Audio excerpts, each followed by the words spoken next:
Good evening. I'm very pleased to welcome you to the university today to hear from our guest speaker, Professor SarahJane Leslie.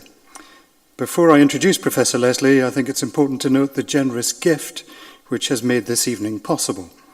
And for that, I would like to extend our thanks to the Carnegie Corporation of New York. Established by Andrew Carnegie in 1911 to promote the advancement and diffusion of knowledge and understanding, it celebrated its centenary by funding a 10-year programme of public lectures at Scotland's 4 ancient universities. We are very grateful that their gift allows us to welcome to Aberdeen some of the world's most important thinkers in fields such as the arts, sciences, education, and international affairs, to engage with local audiences in a vibrant exchange of knowledge and ideas. This evening's speaker, Professor SarahJane Leslie, certainly fulfills that brief. She is the Dean of the Graduate School and as the class of 1943 Professor of Philosophy at Princeton University, and is speaking tonight on cultures of genius and academic gender gaps. This is a topic which is certainly of great importance to us here at the University of Aberdeen. So please join with me in giving a very warm University of Aberdeen welcome to Professor SarahJane Leslie.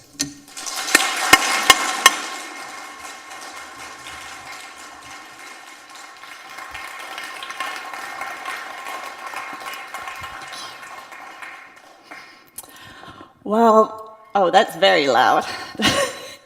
Well, thank you so much for that very kind introduction, and thank you all for coming out on this night. And I want to extend my sincere gratitude to the Carnegie Foundation for making this possible. I think that this is one of these terrific examples of how philanthropic support of our universities around the globe really lets us extend ourselves in ways that we would not otherwise be able to do. So my great gratitude for everyone in this room and in other locations who have made this possible. It's a very special treat for me to be here in Aberdeen, of all places. When I was a child, though my accent probably won't suggest this, I was born in Scotland and I lived in London when I was very young. And I have an aunt who lives very close to here, so I have fond memories that I was just recalling of attending the fun fair in Banchory, which I am told to this day still exists, which makes me very happy to know that. So speaking today about cultures of genius and academic gender gaps. So a question that often gets posed in both academic but also popular discourse is why there are still so few women in science. And this is just pulled from a recent cover of the New York Times Magazine. You'll see that the way the question is phrased here and is often phrased poses the question of why there are still so few women in science.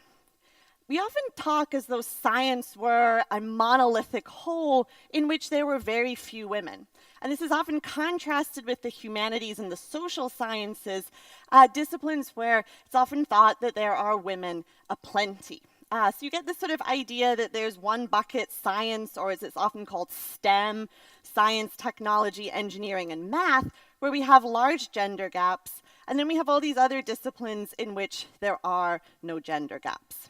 Actually, the reality is much more complex than that. So this is a graph of the proportion of women receiving PhDs across 30 disciplines in the United States. And the lighter orange bars up here are social science and humanities disciplines. The darker bars are STEM, science, technology, engineering, and math disciplines. That horizontal line running across is 50%, so that's where we would expect to see women's PhD receipt hovering around if they were represented in that discipline in proportion to women's representation in the more general population. And what we see if we look at it, despite the way the public discourse is often framed, in these two STEM disciplines, this is molecular biology and neuroscience, we see women earning PhDs slightly above 50%. And way down over here, we have two humanities disciplines, philosophy, my home discipline, and computer science, music composition, which are sandwiched right between computer science, physics, and math, classic STEM disciplines where women are very underrepresented. So actually, women's representation at the graduate level is a matter of some complexity and nuance. It's not as simple as women being well represented in STEM and poorly represented in STEM and well represented in other disciplines.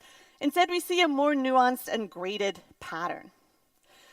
So trying to explain this pattern, the sorts of factors that might, statistically speaking, account for this pattern, is going to be part of the goal of this talk today. Before we turn to that, we're just going to keep this in the back of our minds and take up a slightly different question. So here I'm going to draw very heavily on the work of social psychologist Carol Dweck from Stanford University, the author of a terrific book, Mindset, that I would highly recommend. So in much of her work with her collaborators, she's investigated how people's beliefs about intellectual abilities fall along a spectrum. We can characterize the spectrum by its endpoints. We might, on the one hand, think that what it takes to be good at an intellectual task, let's say what it takes to be good at math, requires an innate, an unchangeable talent. We might call this a fixed conception, one that posits that one has a certain amount of fixed ability. On the other end of the spectrum, we might think that instead, what really matters is something more fluid, more malleable, more responsive to hard work and training. And we might call this an incremental or growth conception, since it posits that wherever you are in, say, your math abilities, your math performance, you would be able to improve that through hard work and dedication. So someone who holds a fixed conception might say things like, one has a fixed amount of inborn intelligence. One's ability to succeed at intellectual tasks is determined by this innate endowment. And foreshadowing where I'm going with this talk, here I have to make an embarrassing confession. So my home department, the Princeton University Philosophy Department, so in the 1980s there, people would often speak of the beam. So the idea of the beam was that some lucky individuals were born, as it were, with a metaphorical beam of light coming from their foreheads.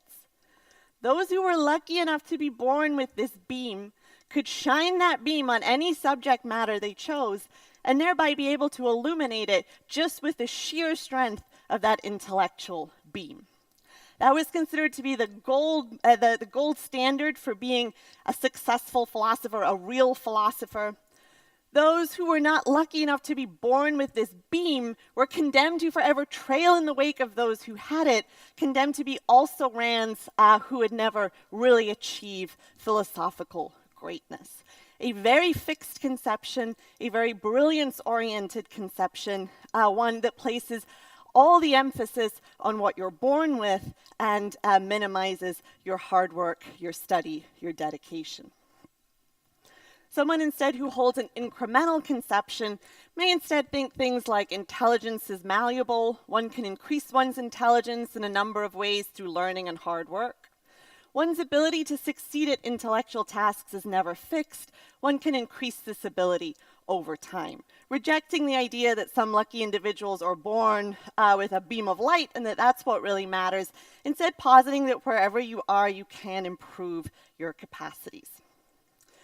And in general, what Carol Dweck and her colleagues have found is that holding a fixed rather than an incremental conception of ability actually tends to lead to worse performances, particularly in the face of challenges. And so, well, why is this? Well, we see, statistically speaking, different characteristic reactions to failure as a function of an individual's mindset. So imagine that there's a student who shows up in their first year on this campus, University of Aberdeen. And suppose that student has, throughout their schooling thus far, performed very well in math. They're feeling quite good about themselves. They're feeling like they're really a math person. They really have what it takes to do this. And they're very excited to be at Aberdeen. And suppose that they take their first math test, and suppose they do really badly. Suppose that they fail that math test. Well, statistically speaking, how that student responds depends on their mindset. A student who has a more incremental mindset is more likely to think, I need to work harder at this. I need to find more effective study strategies. I need to ask for help. A student who instead arrives on campus thinking that there's such a thing as a math person and thinking that that's what they are or that's what they hope they are, is more likely instead to respond to this failure by thinking, I guess I'm just not so smart after all, there's nothing to be done about it. I thought I was a math person, but I was just playing in the minor leagues. I was just doing well in secondary school. Now I'm really facing the more difficult challenges. I guess I was wrong. I'm just actually not that good at this. And the person might worry if I ask for help, people are going to think that I'm not smart. The professors in my class are going to look at me and think that, I really don't actually have what it takes. Maybe they made a mistake to admit me. The student might be embarrassed for anyone to know that they're struggling. And so the student might, instead of reaching out for help, reaching out to peers, reaching out to professors, might instead just say, quit the class. They might just stop pursuing math, slink away, change their major, avoid the embarrassment. As a result, we see different goals. People who have more incremental conceptions are more likely to have as their goals to learn more and improve their ability, whereas people with fixed mindsets are more likely to have as their goals to display intelligence and gain validation. They're often more likely to be concerned with the opinions of other people, less concerned with, say, actually learning the math despite the, struggles and obstacles along the way, and more concerned with how other people, their peers, their professors, their parents, their friends, view them. Are they being judged as someone who has what it takes, or are they been found out as not really in that category? Correspondingly, we see different preferences where people who have more incremental conceptions tend to prefer challenges so as to learn more, become better at the activity. People with fixed mindsets will often prefer tasks that have lower chances of failure, less likely to be found out as not really having what it takes. So the sort of summary of all of this is that these fixed mindsets are bad for everyone. But my collaborators and I wondered whether some groups might be more impacted by them than others. In particular, we hypothesized that disciplines that emphasize the need for a special kind of innate brilliance would be disciplines that would have fewer women in them. We hypothesized that disciplines that, like philosophy, send a message that you have to have the beam, you have to have that special innate ability in order to succeed, that you have to have that kind of unteachable genius in order to really cut it, that those would be disciplines in which we would see larger gender gaps. And the reason we hypothesize this is that there's a pervasive cultural association that links men much more so than women with raw innate ability. So you'll just have to forgive me because probably the best way of illustrating this point is to appeal, I blush to confess, to pop cultural examples. So here, this is the XFiles, some recognition in the audience. Unfortunately now, if I give this talk to current college, someone's current college students were, unfortunately, I think, born after the show stopped airing. So my apologies. However, it was rebooted recently, so no excuses. Anyway, the X-Files, very popular show in the US in the 1990s, featuring two agents, Agent Mulder, the male. What did I just do?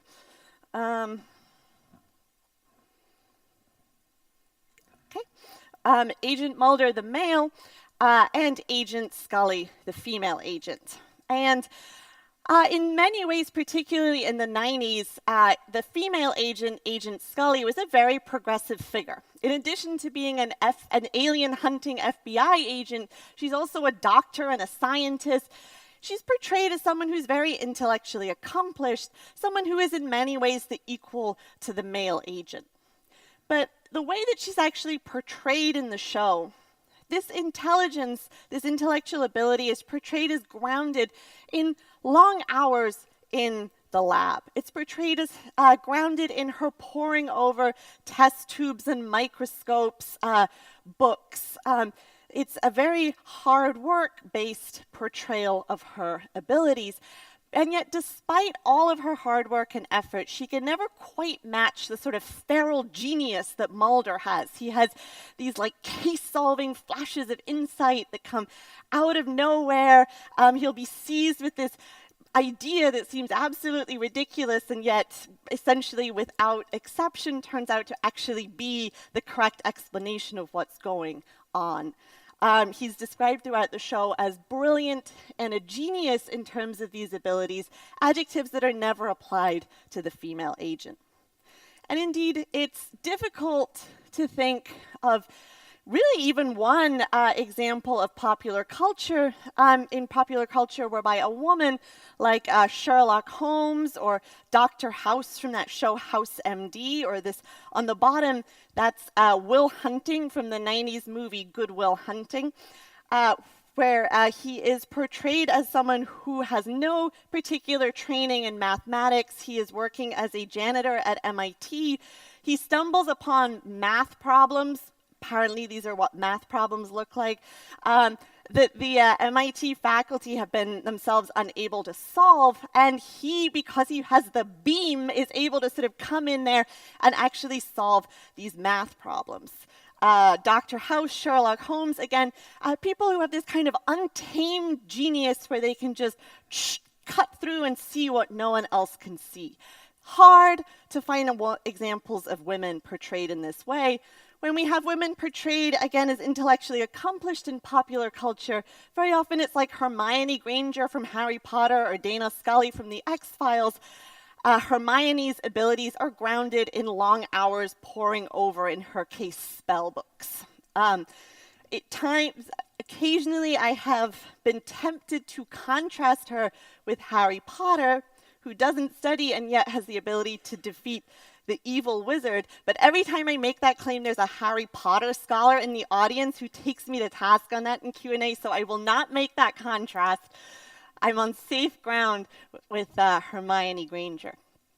Some more illustrations of this pervasive stereotyping. So a recent article entitled, Google Tell Me, Is My Son a Genius? So this looked at the searches, the Google searches that parents do as a function of whether they're Googling a son or a daughter when parents ask Google questions such as whether their son is a genius.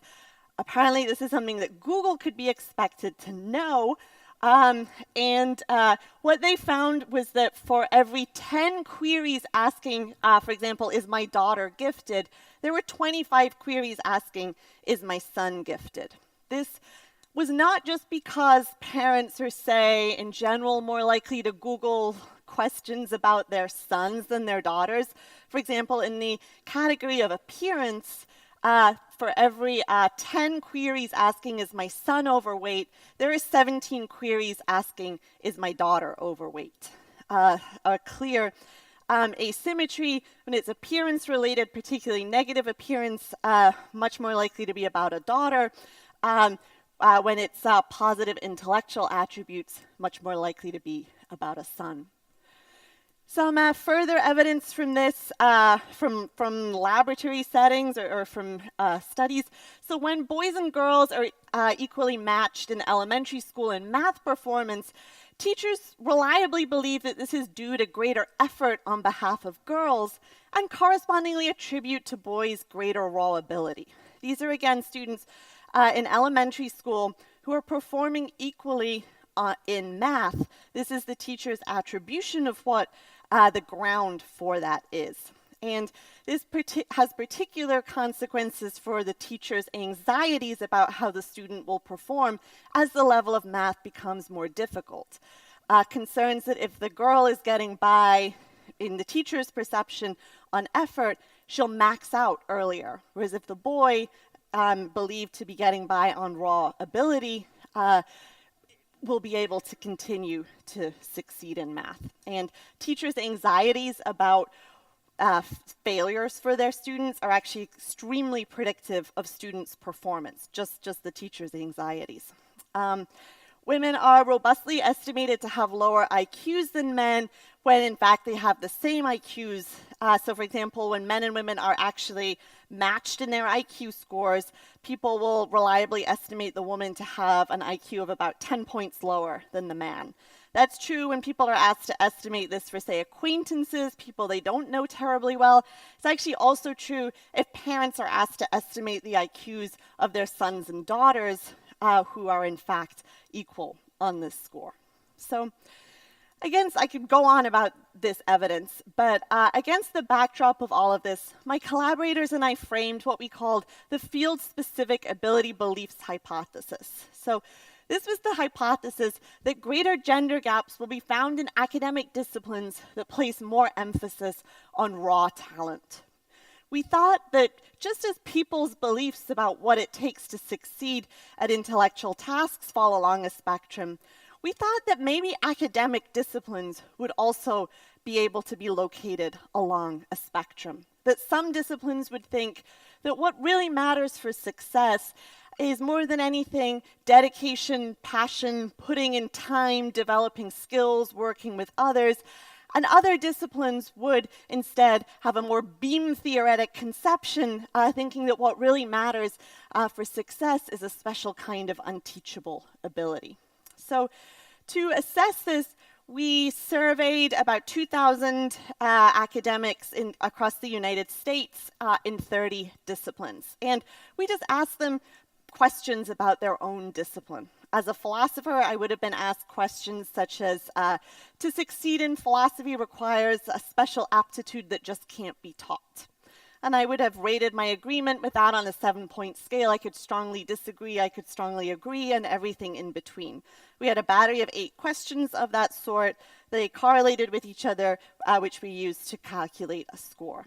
And what we found was that, as we had expected, academic disciplines do indeed fall along a spectrum.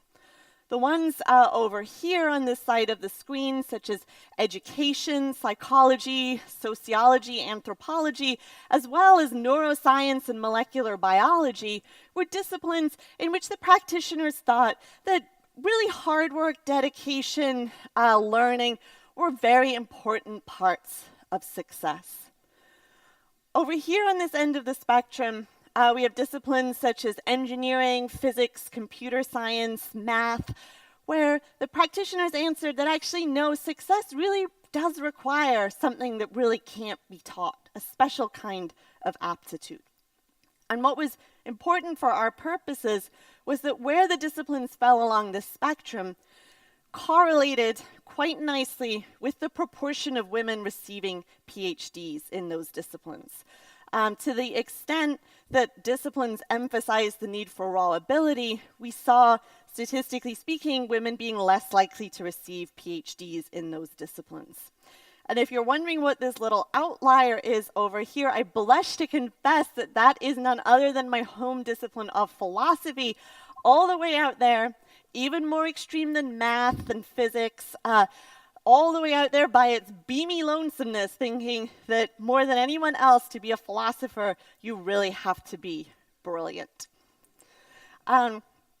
What we were interested to know whether we were basically just picking up fundamentally on a STEM versus non-STEM divide.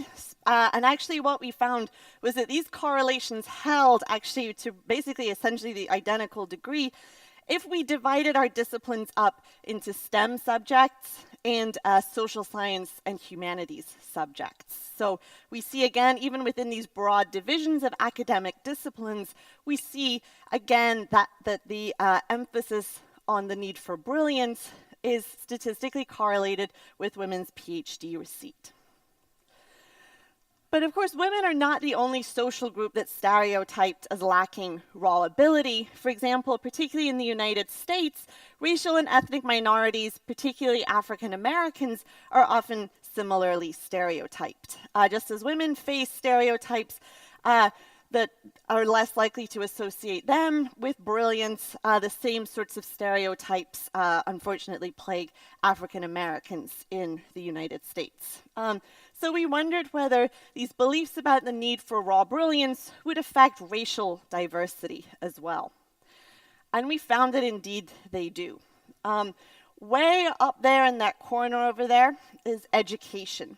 So that's actually the only discipline on this chart at which African Americans receive PhDs in proportion to their demographic representation in the United States. So there's a massive underrepresentation at the PhD level of African Americans to begin with, but nonetheless within that we saw a statistical correlation whereby African Americans were less likely to receive PhDs in disciplines that emphasize the need for raw brilliance. And the structure of this particular data set didn't let us break it down and look at the intersection of race and gender. So this is African American regardless of gender, just as before it was women regardless of race and ethnicity. But we do have a study underway right now which suggests, so the results are preliminary, that as we would expect, African American women are particularly hard hit by these stereotypes, in particular, much less likely to experience a sense of belonging in a discipline if that discipline sends the message that brilliance is the key ingredient for success, reflecting the intersection of these stereotypes. But of course, the question is whether it's just more difficult to succeed in some disciplines rather than others. Are we just picking up on some kind of underlying difference in how hard it is to succeed? And is it maybe just that women and African Americans are not succeeding in those disciplines where it's really hard to succeed? These are the tough questions you gotta ask, right? Well, we controlled for how selective the discipline is. So we looked at the proportion of graduate applicants that are admitted to the individual subjects. Again, this is all from the United States. So what are your chances given you apply to the discipline of being admitted? You know, is it like 5% are getting admitted, or is it like 20% get admitted? A lot of variability.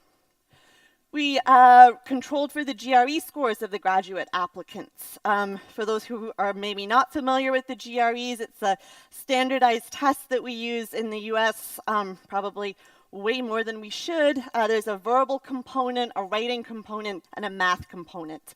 And we controlled for all of these three components, including the math one alone, in our regression.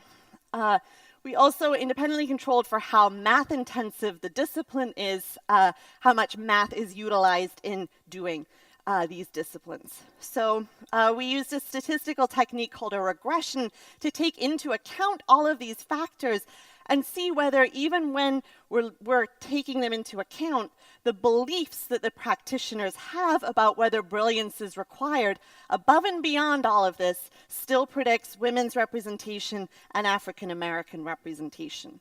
And we found indeed that none of these factors account for the pattern we see here. Instead, we find that the beliefs that the practitioners have about success predict the diversity of the discipline, even when statistically adjusting for this. But everything I've said to you so far is what we would call observational or correlational. I've been talking about how one variable, women's or African American PhD receipt in a discipline, how that relates to the perception that brilliance is required. And that's great evidence to have, but you also always want to be able to demonstrate the effect in a controlled laboratory setting. So to do that, we had undergraduate participants who were told about a new major that was being offered at their college. And our participants, we divided them into two groups. Everything was identical between these two groups in terms of what they were told about the major. We had multiple conditions looking at a major that was specified to be in science, that was specified to be in the humanities. We had various versions of this.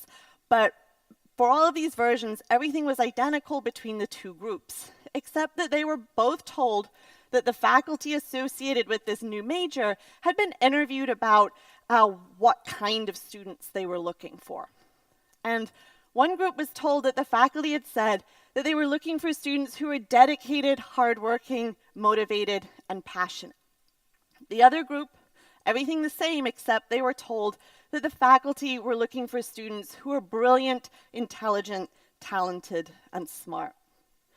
We then asked our participants a bunch of questions designed to assess their interest in this new major.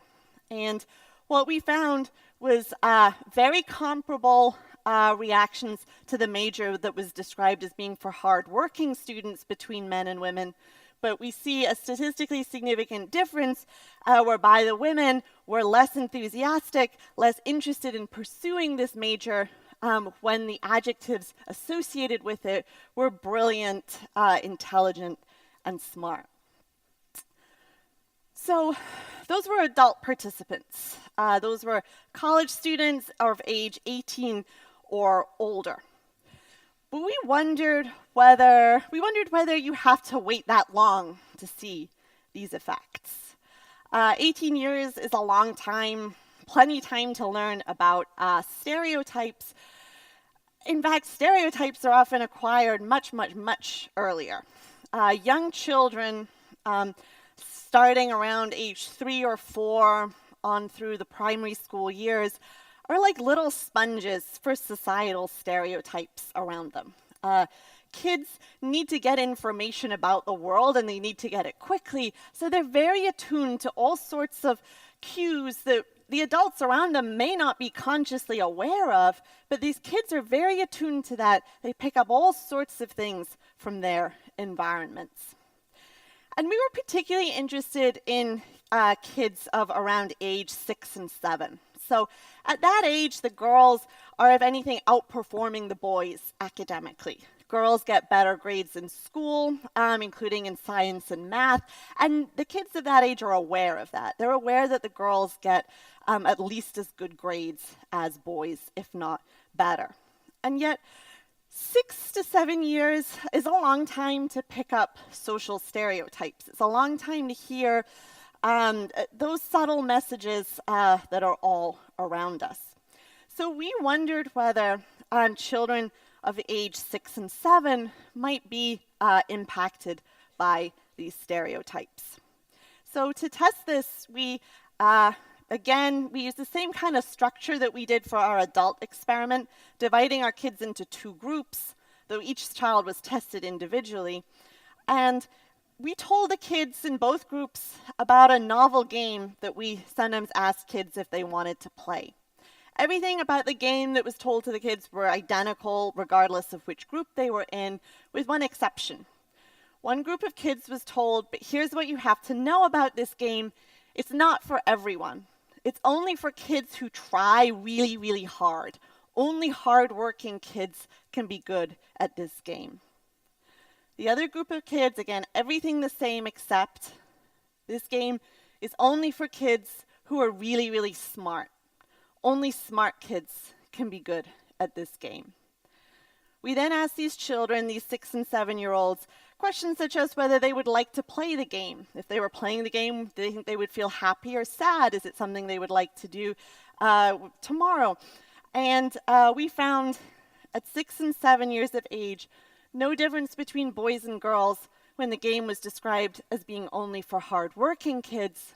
And yet, at this young age, we already found with the boys were significantly more interested than girls, girls holding significantly more negative attitudes than boys when the game was being described as only for smart kids.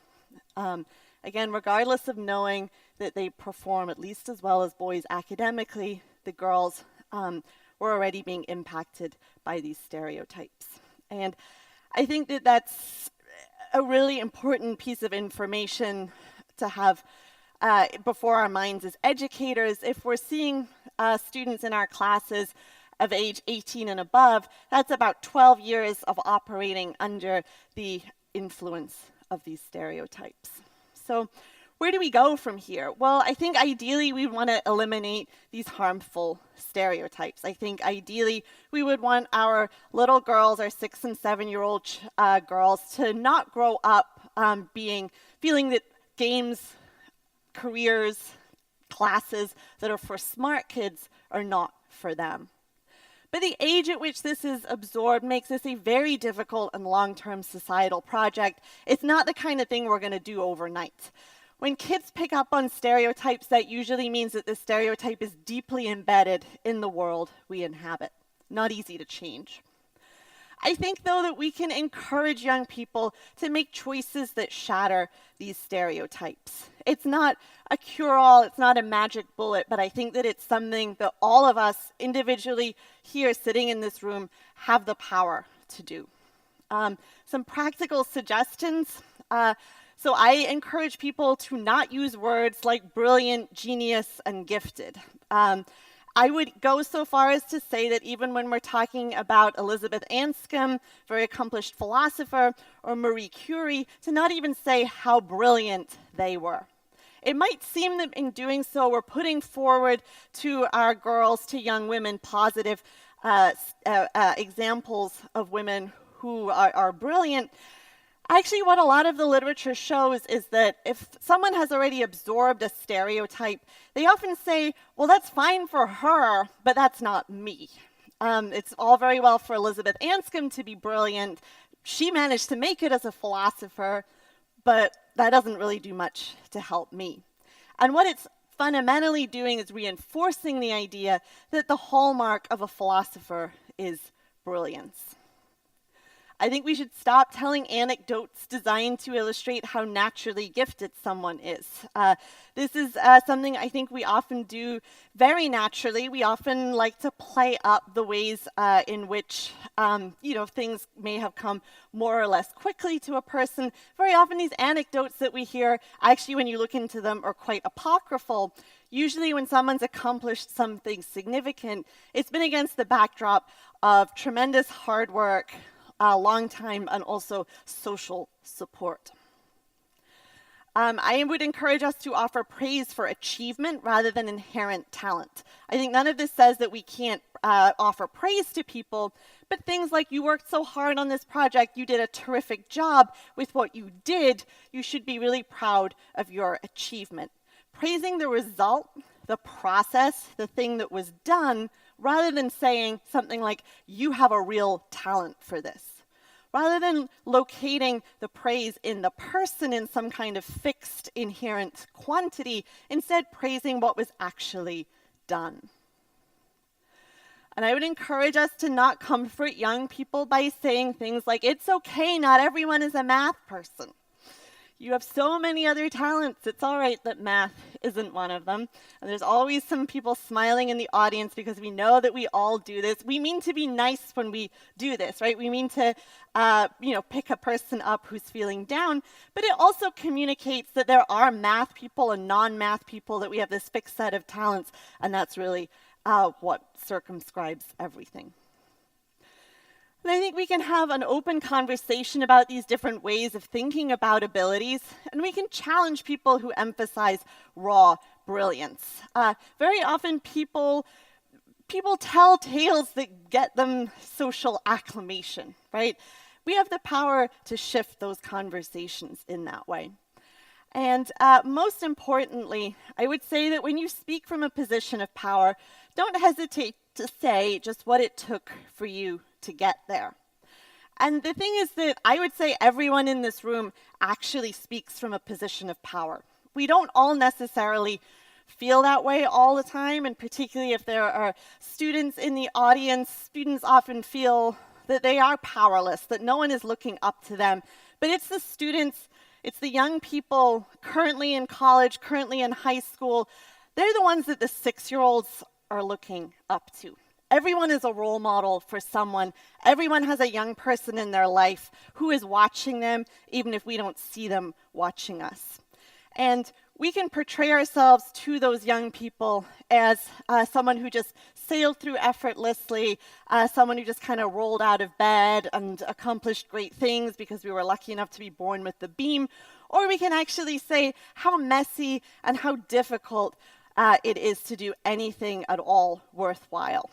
So I will end by following my own advice and putting my hand up in the air and saying that I am not at all brilliant. I'm not at all a genius.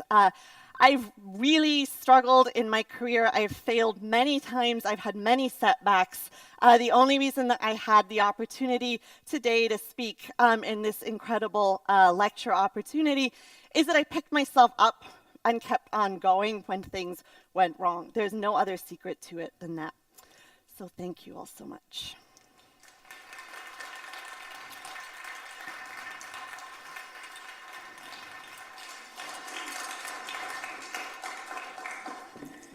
I think we have time for questions. Thank you so much, SarahJane. That was a wonderful talk. And I'm Beth Lord. I'm the head of the philosophy department here at Aberdeen.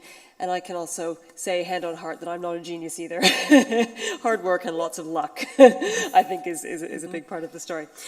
We do have about 10 minutes for questions, and SarahJane is very happy to answer them. So please put your hands up. And if you are selected to ask a question, you'll see you have a microphone on your desk with a little button under it that says speak. So when called upon to speak, please press that button so that everybody can hear you.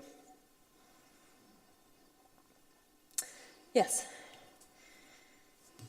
Hi, I was wondering, when you bring up the gender gap to your fellow, male academics, do you face sort of like, oh, I don't really want to talk about, let's just not talk about that?